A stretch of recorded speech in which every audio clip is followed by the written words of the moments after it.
Hello friends, आज मैं आप लोगों के लिए लेके आई हूँ नेवल गॉडार्ड की कलेक्शन से एक बहुत ही अमेजिंग मैनिफेस्टेशन सक्सेस स्टोरी। ये स्टोरी इन्होंने अपनी काफ़ी सारी बुक्स में मेंशन की है और मुझे पर्सनली बहुत ही अच्छी लगती है क्योंकि इसमें लॉ ऑफ अजम्पशन और इमेजिनेशन का बहुत ही अच्छी तरीके से यूज बताया है। तो मैंने सोचा कि आप लोगों के साथ भी मुझे ये स्टोरी शेयर करनी चाहिए जिससे आप लोगों को भी अपने डिजायर मैनिफेस्टेशन के लिए हेल्प मिले। तो ये स्टोरी है ईयर 1943 की। इसमें एक सोल्जर ने आर्मी ज्वाइन किया था और उसकी पोस्टिंग होती लुजियाना में। लेकिन वो सोल्जर आर्मी में नहीं रहना चाहता। वो दिल से चाहता है कि वो आर्मी से रिटायर हो जाए, डिस्चार्ज हो जाए और आराम से अपने घर जाके रहे। वो दिल से आर्मी को छोड़ना चाहता है, आर्मी से निकलना चाहता है, लेकिन एक ऑनरेबल तरीके से। मतलब ऐसे नहीं कि कोर्ट मार्शल हो जाए या उसको निकाल दिया जाए कुछ गलत तरीके से, ऐसे नहीं, एक रिस्पेक्टेड वे में वो आर्मी को छोड़ना चाहता है।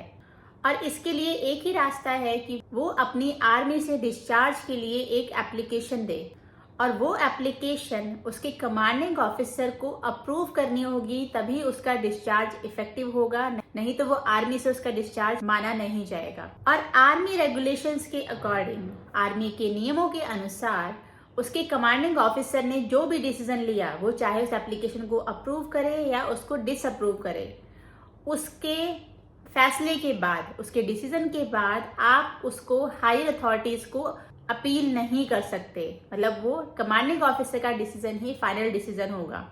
तो सोल्जर ने आर्मी से डिस्चार्ज के लिए अपनी एप्लीकेशन लगा दी।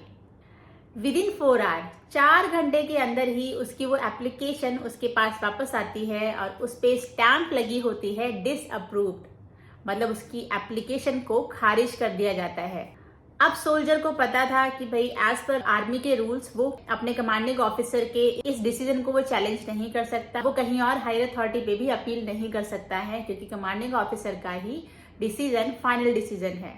अब सोल्जर के पास कोई और चॉइस ना होते हुए उसने अपनी कॉन्शियसनेस की तरफ देखने का फैसला किया। उसने लॉ ऑफ अजम्पशन को अप्लाई करने का फैसला किया अपनी इस डिजायर के लिए। उसने ये सुना था, ये पढ़ा था कि ये इंसान की कॉन्शियसनेस ही होती है जो उसकी बाहरी दुनिया में रिफ्लेक्ट होती है। तो आप अपनी कॉन्शियसनेस में जो भी चीज सोचते हो, जो भी चीज इमेजिन करते हो, वो चीज आपके बाहरी दुनिया में रिफ्लेक्ट करती है। उस रात जब वो सोल्जर सोने के लिए जा रहा था तो उसने सबसे पहले अपने माइंड में अपने न्यूयॉर्क वाले अपार्टमेंट की, जो उसका घर था न्यूयॉर्क में, उसकी मेंटल पिक्चर अपने माइंड में बनाई। वहाँ के कमरों की, फर्नीचर की, कर्टन्स की, दीवारों की, ये सारी पिक्चरें उसने अपने माइंड में सोची। और तब तक वो सोचता रहा जब तक कि ये पिक्चरें बिल्कुल क्लियरली विजिबल उसके लिए ना हो गई। और जब ये इमेजेस उसके माइंड में बिल्कुल क्लियर हो गई, तब वो अपने बेड पे सीधे लेट जाता है और अपने आप को फिजिकली रिलैक्स करता है। और इस रिलैक्स पोजीशन में धीरे धीरे जब नींद उस पर हावी होने लगी, लेकिन अभी भी वो अपनी अटेंशन को, अपने फोकस को कंट्रोल कर सकता था, तो इस स्टेज पर उसने अपनी इमेजिनेशन को देखना शुरू किया। उसने इमेजिन करना शुरू किया कि वो अपनी इमेजिनेशन में वो जिसने मेंटली इमेजेस बनाई थी अपने अपार्टमेंट की, उसको देखना शुरू किया। और उसके बाद उन सब में उसने अपने आप को भी इन्वॉल्व किया। उसने देखा कि वो अपने आर्मी वाले बेड पे नहीं सोया है, वो अपने अपार्टमेंट में जो उसका बेडरूम है, उसमें जो बेड है जिसपे वो सोता है, वो उस बेड पर लेटा हुआ है। और फिर वो देखता है कि वो उस बेड से उठा और अपने घर के बाकी कमरों में जाता है, अपने घर के फर्नीचर को टच करता है, घर की विंडो में जाता है, घर की बालकनी में जाता है और वहां से वो सामने वाले घर को देखता है। वो घर रेड ब्रिक से बना हुआ है, तो अपनी इमेजिनेशन में ही वो सेम उसी तरीके से ही उस सामने वाले घर को देखता है। वो हर डिटेल को अपनी इमेजिनेशन में देखता है। अपने घर के बाहर पेड़, रेलिंग, घास, रोड, हर उस चीज को देखता है जो उसके घर के आसपास होती हैं। फिर वो अपने कमरे में, अपने बेड पर वापस आता है और लेट जाता है और उसके बाद वो सो जाता है, क्योंकि उसे पता है कि इस फीलिंग के साथ ही जब वो सो जाएगा तब उसकी जो डिज़ायर पूरी होने की जो पॉसिबिलिटी है वो बढ़ जाएगी, क्योंकि उसके कॉन्शियसनेस में ये अजम्पशन की फीलिंग भर जाएगी कि वो अपने खुद के अपार्टमेंट में, अपने घर में है, किसी आर्मी के कैंप में नहीं। और सोते हुए यही फीलिंग उसके सबकॉन्शियस माइंड को कम्युनिकेट होगी, जिससे उसका सबकॉन्शियस माइंड इस फीलिंग को समझेगा और इस फीलिंग के अकॉर्डिंग उसकी उस डिजायर को उसकी लाइफ में मैनिफेस्ट करने की तरफ काम करेगा। उसने अपनी अजम्पशन में ये भी सोचा कि वो अब आर्मी में नहीं है, वो अपने घर पर है। और उसके बाद हर रात सोने से पहले वो यही अजम्पशन, यही फीलिंग, यही इमेजिनेशन करता था और इसी को करते करते वो सो जाता था। ऐसा उसने 8 रातों तक किया। 8 दिन तक कुछ स्पेशल नहीं हुआ, कुछ अलग नहीं हुआ। 9वें दिन उनकी बटालियन हेडक्वार्टर से उसके लिए एक मैसेज आता है कि वो अपनी डिस्चार्ज की एप्लीकेशन दोबारा से सबमिट करे। और जब उसने ये एप्लीकेशन सबमिट की, उसके बाद उसे कर्नल के ऑफिस में बुलाया गया और कर्नल के साथ डिस्कशन में उसके कर्नल ने, जो उसका कमांडिंग ऑफिसर था, उसने उससे फिर पूछा कि क्या तुम अभी भी आर्मी से डिस्चार्ज लेना चाहते हो, और जिसके लिए उस सोल्जर ने खुशी खुशी हाँ कहा।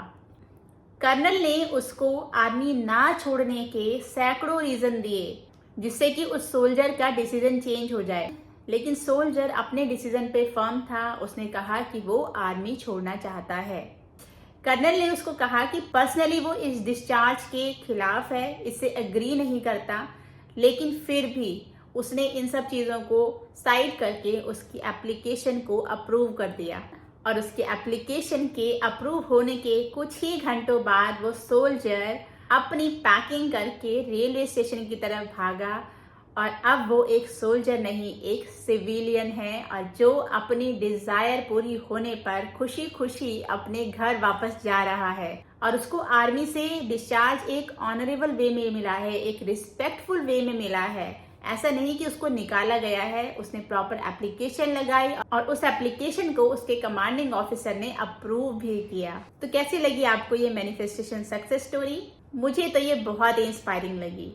इसमें हमारे लिए बहुत सारे टेक अवेज हैं जिसको हम अपनी डिजायर मैनिफेस्ट करने के लिए भी यूज कर सकते हैं।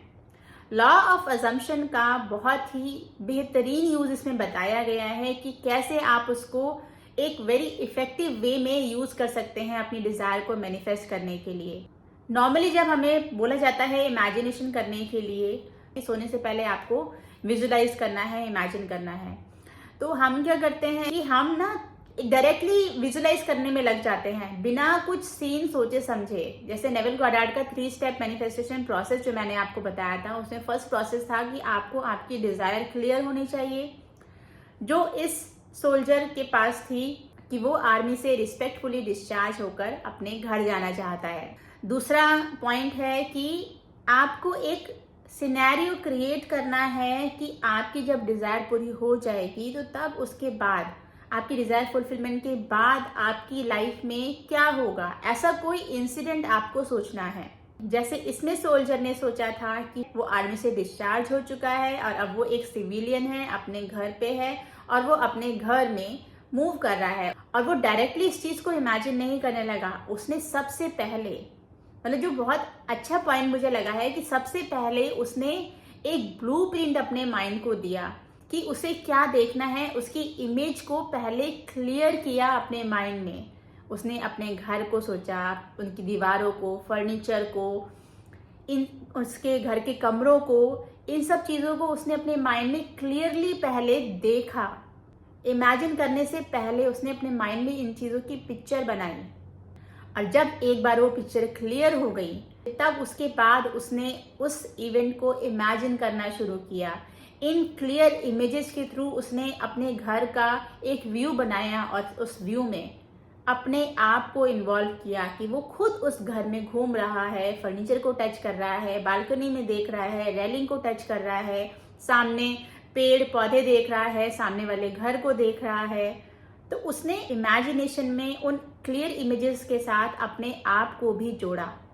अपने सारे सेंसेस को, अपने टच के सेंसेस को, अपने विजुअल सेंसेस को उसने अपनी इमेजिनेशन के थ्रू महसूस किया और उसके बाद इस अजम्पशन वाली फीलिंग में ही वो सो गया।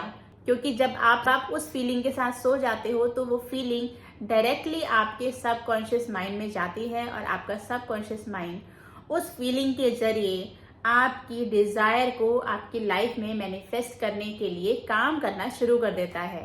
और सबसे बड़ी चीज़ कि वो इस चीज़ के लिए परसिस्ट था। उसने 8 दिन तक ये इमेजिनेशन कंटिन्यू करता रहा, जबकि जो उसके हालात थे, जो उसकी फिजिकल रियलिटी थी, उसमें उसको कोई भी चेंज नहीं दिख रहा था। सब कुछ उसकी डिज़ायर के अपोजिट ही था। लेकिन फिर भी उसने अपनी इमेजिनेशन और विजुअलाइजेशन की टेक्निक को बीच में नहीं छोड़ा। वो उस पर पूरी तरीके से विश्वास करके उसको करता रहा और जिसका नतीजा उसको अपनी डिज़ायर के मैनिफेस्ट होने के रूप में मिला। सो इन छोटे छोटे टिप्स को आप भी अपनी लाइफ में यूज़ कीजिए और अपनी डिज़ायर को मैनिफेस्ट कीजिए। Thank you so much for your time. Bye bye and take care.